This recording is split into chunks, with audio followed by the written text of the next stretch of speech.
আলাইকুম। আমি ইমরুল কায়েস। আজ আমি কথা বলব আমাদের প্রিয় দুই প্রতিবেশী দেশ বাংলাদেশ ও ভারতের সম্পর্ক নিয়ে। এই সম্পর্ক শুধু রাজনৈতিক নয়, এটি ইতিহাস, সংস্কৃতি, ভাষা, রক্ত, আত্মার সম্পর্ক। 1971 সালে মুক্তিযুদ্ধে ভারতের সমর্থন বাংলাদেশের ইতিহাসে এক গুরুত্বপূর্ণ অধ্যায়। সেই সময়কার ভারতের প্রধানমন্ত্রী ছিলেন ইন্দিরা গান্ধী, যার ভূমিকা আজও আলোচিত। বাংলাদেশে স্বাধীনতা নেতৃত্বে ছিলেন শেখ মুজিবুর রহমান।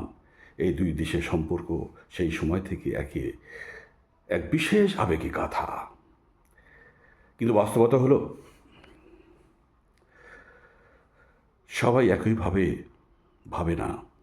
যারা ভারত বিরোধী তারা মনে করে সীমান্ত সমস্যা আছে, বাণিজ্যে ভারসাম্যহীন, রাজনৈতিক প্রভাব নিয়ে উদ্বেগ রয়েছে। কেউ কেউ আবেগের বশে কঠোর মন্তব্য করেন। এই দৃষ্টিভঙ্গি পুরোপুরি অপেক্ষা করা ঠিক নয়। তাদের অনুভূতিরও মূল্য আছে।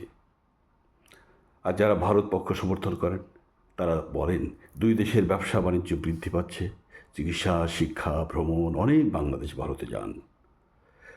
সাংস্কৃতিক সম্পর্ক গভীর, দুই দেশের মানুষের সম্পর্ক শক্তিশালী। বর্তমান বাস্তবতা, আজ ভারত বাংলাদেশ দক্ষিণ এশিয়া দুই গুরুত্বপূর্ণ অর্থনৈতিক শক্তি। যোগাযোগ, বিদ্যুৎ, সহযোগিতা, বাণিজ্য সব ক্ষেত্রে উন্নতি হচ্ছে।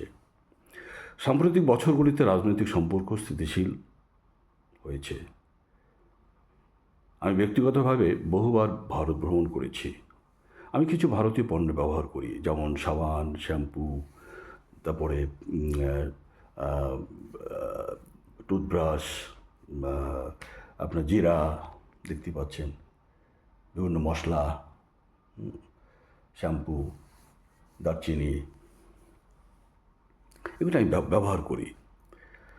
মান ভালো, দাম তুলনামূলকভাবে যুক্তিসঙ্গত, সহজলভ্য। কিন্তু এর মানে এই নয় যে আমি আমার দেশের পণ্যকে ছোট করি। আমি বিশ্বাস করি ভালো জিনিস যেখানে পাওয়া যায় তা গ্রহণ করা উচিত, তবে নিজের দেশকে সম্মান রেখে। আমাদের বুঝতে হবে, ঘৃণা দিয়ে সম্পর্ক গড়ে না, আবেগ দিয়ে রাষ্ট্রনীতি চলে না। বাংলাদেশ ও ভারত দুই দেশই একে অপরের প্রতিবেশী।